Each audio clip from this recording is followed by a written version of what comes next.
नमस्कार और सादर जय जिनेंद्र सभी को। सबकी खबर में आज हम आपको एक ऐसी खबर बताने जा रहे हैं जिसे सुनकर हर भक्त के मन में खुशी की लहर दौड़ उठेगी। भोपाल में एक भव्य तीर्थ का निर्माण होने जा रहा है, जिसके लिए आचार्य श्री पुलक सागर जी महाराज झीलों की नगरी भोपाल आएंगे। तीर्थ का नाम है शंखेश्वर नेमिनाथ तीर्थ। जी हाँ, ये भोपाल में बनने जा रहा है। भोपाल के इंदौर रोड पर भोपाल से 17 किलोमीटर की दूर खजूरी सड़क पर लगभग 5 एकड़ की भूमि में यह भव्य तीर्थ आकार लेगा। तीर्थ के संत निवास का निर्माण इसी माह से शुरू हो जाएगा और मूल नायक नेमिनाथ भगवान के विशाल भव्य और दिव्य मंदिर का शिलान्यास अगले साल यानी 2026 में इस भव्य तीर्थ का निर्माण आचार्य विद्यासागर जी, आचार्य पुष्पदंत जी, आचार्य पुलक सागर जी महाराज के आशीर्वाद से पूरा होगा। ये भव्य तीर्थ कैसे आकार लेगा, क्या तैयारियां होंगी, कब मुनिश्री भोपाल पहुंचेंगे, इससे संबंधित जानकारी के लिए सबकी खबर के संपादक और वरिष्ठ पत्रकार रविंद्र जैन जी मेरे साथ मौजूद हैं। सर, बहुत स्वागत है आपका। आज हम एक बहुत विशेष रूप से चर्चा करने जा रहे हैं। एक भव्य तीर्थ का निर्माण होने जा रहा है, न सिर्फ भोपाल, ये पूरे देश के लिए, जैन समाज के लिए और अन्य समाज के लोग जो हमें मानते हैं, जो मुनिश्री पुलक सागर जी महाराज के प्रवचन सुनते हैं, उनको मानते हैं, उनके लिए ये बहुत खुशी की बात है। तो क्या कैसी तैयारियां हैं? आप 2 दिन पहले ही महाराज जी से मिलकर आए हैं, थोड़ा हमारे दर्शकों को बताइए। बहुत बहुत धन्यवाद आयुषी। निश्चित तौर पर ये भोपाल में जैन समाज का, भोपाल वालों का ये बड़ा सौभाग्य है कि भोपाल में शंखेश्वर नेमिनाथ भगवान का तीर्थ बनने जा रहा है।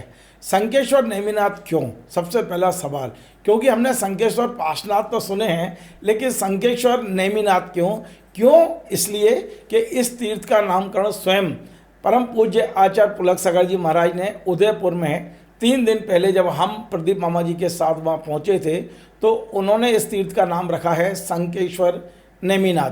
दरअसल नेमिनाथ भगवान का जो चिन्ह है उनके चरणों में वो शंख है, तो शंखेश्वर पार्श्वनाथ की बजाय उन्होंने शंखेश्वर नेमिनाथ नाम दिया है। अब मैं आगे बढ़ने से पहले आयुषी आपको उस जो भव्य और दिव्य मंदिर बनने वाला है वो स्क्रीन पर दिखाता हूँ। आप देखिए कितना सुंदर ये मंदिर है, कितना सुंदर इसका डिजाइन तैयार किया गया है। और इस मंदिर का 2028 तक पंच कल्याणक भी करने का संकल्प है। लगभग 2.5 से 3 साल में इस मंदिर को बनाने का संकल्प लिया गया है।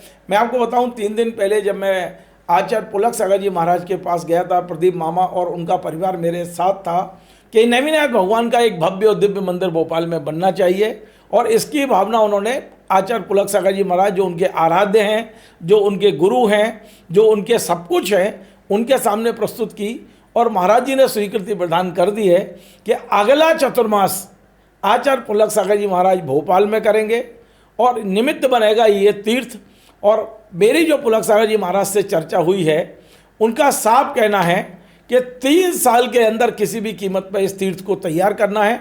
और महाराज जी बेशक जुलाई में आएंगे, लगभग 28 जुलाई 2026 को गुरु पूर्णिमा पर संभवतः महाराज जी का 1-2 दिन पहले प्रवेश होगा और 2 अगस्त 2026 को भोपाल में उनके चतुर्मास की स्थापना होगी। मतलब हम लगभग 1 साल पहले आपको बता रहे हैं कि कब चतुर्मास की स्थापना होगी। और पूज्य मुनिश्री जी का आशीर्वाद मिला है। अब भोपाल के लोग धीरे धीरे आचार्य पुलक सागर जी महाराज के पास जा रहे हैं और उन्हें भोपाल के लिए आमंत्रित करने एक अलग तरह का माहौल भोपाल में हो गया है, क्योंकि 21 साल बाद पुलक सागर जी महाराज भोपाल आ रहे हैं। 2004 में वे भोपाल आए थे और अब 2026 में आएंगे, लगभग 22 साल बाद वे भोपाल आ रहे हैं। जी आयुषी। सर, ये काफ़ी भव्य तीर्थ है, इतना बड़ा तीर्थ का निर्माण करना, इसमें और समाज का भी, जैन समाज के और लोगों का भी कंट्रीब्यूशन रहेगा? देखिए आयुषी, अभी तक जो मुझे जानकारी है, महाराज जी की प्रेरणा से, महाराज जी के आशीर्वाद से समाज का छोटा मोटा कोई योगदान हो सकता है, कोई देना चाहे। और मैं आपको बता दूं, इस तीर्थ पर अभी 25 कमरे बनना शुरू हो जाएंगे। अगले कुछ दिनों में भूमि पूजन होने वाला है आयुषी। अभी वहाँ संत निवास बन रहा है। और आचार्य पुलक सागर जी महाराज की ऐसी भावना है कि हमारे समाज की जिन दीदियों ने ब्रह्मचर्य व्रत ले लिया है, लेकिन किसी कारण से उनकी दीक्षा नहीं हो पाई है और अब वे मतलब आप प्रौढ़ अवस्था से वृद्ध अवस्था की तरफ जा रही हैं, वो ना परिवार के साथ सेट हो पा रही हैं, ना वो दीक्षा ले पा रही हैं, लेकिन साधना तो उनकी है। तो ऐसी दीदियाँ जिनकी उम्र 50 के आसपास या 50 से ऊपर है और दीक्षा लेने की स्थिति नहीं है, कुछ उनको शारीरिक व्याधाएं भी हैं, तो ऐसी दीदियों के लिए एक आश्रम बनाने का सपना भी पूज्य पुलक सागर जी महाराज ने देखा है। और इस आश्रम के जो स्थान है, दीदियों का जो आश्रम है, उसका निर्माण भी महाराज जी के आने से पहले हमें पूरा करना है। इस तरह का आदेश भी महाराज जी ने दिया है। सर, बेदी प्रतिष्ठा होगी तो पंच कल्याणक भी होंगे, तो पंच कल्याणक को लेकर क्या रूपरेखा बनाई है, क्या तैयारियां होंगी? किस आपने सारी डेट्स बता दी कि संभवतः इस दिन महाराज जी आएंगे, इस दिन निर्माण किया जाएगा, तो आपको क्या लग रहा है पंच कल्याणक को लेकर क्या तैयारियां होंगी? देखिए आयुषी, मैं आपको एक जानकारी और दे दूं कि हमने पुलक सागर जी महाराज से ये निवेदन किया है और इस बात से वो भी सहमत हैं कि 20-20, 30-30 साल एक तीर्थ पे लगते हैं। जिस आचार्य के सानिध्य में शिलान्यास होता है, उनकी समाधि हो जाती है, उनके शिष्य आ जाते हैं, वे खुद उस मंदिर को, भव्य मंदिर को बनता नहीं देख पाते हैं।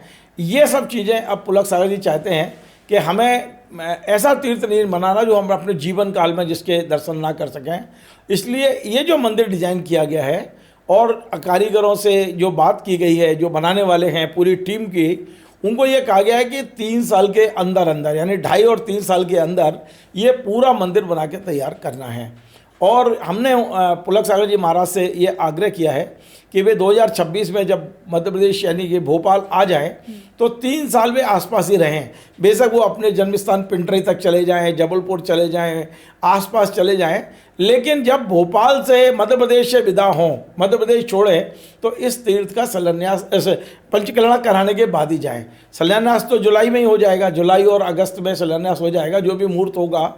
लेकिन इसका जो पंचकल्याणक है वो भी आप ये मान के चलें कि इस तीर्थ का पंचकल्याणक 26, 27, 28 तक इसका पंचकल्याणक होगा, ऐसी मुझे पूरी उम्मीद है। ये मूर्ति मूल मूर्ति नहीं है जी। ये स्फटिक मणि की ये जो मूर्ति है, लगभग 2-2.5 फीट की प्रतिमा है। ये अभी इसी तीर्थ के लिए आ गई है, बनवा ली गई है। और मैं आपको बताऊं, स्फटिक मणि की जो प्रतिमा मैं आपको बता रहा हूं, हमारे सामने ही रविवार को महाराज जी ने ये पैकेट से बाहर निकलवाई थी, जो पैक होके आई थी, जिस कारीगर ने बना के भेजी है। और महाराज जी और हम लोग इतने ज़्यादा भावुक हो गए थे क्योंकि नेमिनाथ भगवान की इतनी स्फटिक की सुंदर मूर्ति शायद इस समय पूरे देश भर में नहीं है। बेदाग स्फटिक मणि, और उससे ये प्रतिमा बनकर आ गई है। इस प्रतिमा के पंचकल्याणक महाराज जी जब उदयपुर से भोपाल की ओर विहार करेंगे और जहाँ भी पंचकल्याणक, पहला पंचकल्याणक होगा, वहाँ इस मूर्ति के पंचकल्याणक होंगे। और जैसे ही पंचकल्याणक होंगे, इस मूर्ति को हम एक चैत्यालय में, उसी स्थान पर एक चैत्यालय का निर्माण अभी शुरू कर देंगे। वहाँ चैत्यालय में मूर्ति विराजमान हो जाएगी, वहाँ दीदियों का रहना शुरू हो जाएगा। महाराज जी के आने से पहले काफ़ी गतिविधियाँ वहाँ शुरू हो जाएंगी। और प्रतिदिन जो अभिषेक पूजन होगा वो इस स्फटिक मणि की प्रतिमा से होगा। लेकिन मूलनायक प्रतिमा कैसी होगी? वो शंख पर विराजमान होगी। एक शंख बनाया जाएगा, उनकी जो है उसके ऊपर विराजमान होगी। उसका डिजाइन तैयार हो रहा है और आने वाले कुछ दिनों में उस मूर्ति की भी जो निर्माण का कार्य है वो प्रारंभ होगा।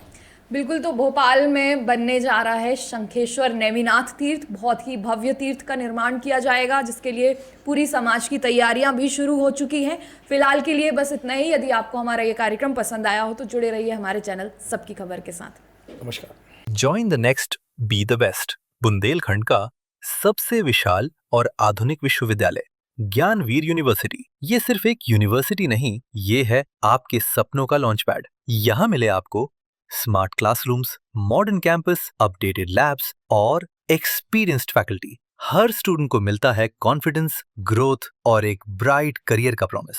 नए सेशन के लिए एडमिशन ओपन है, तो इंतजार कैसा? आज ही कांटेक्ट कीजिए।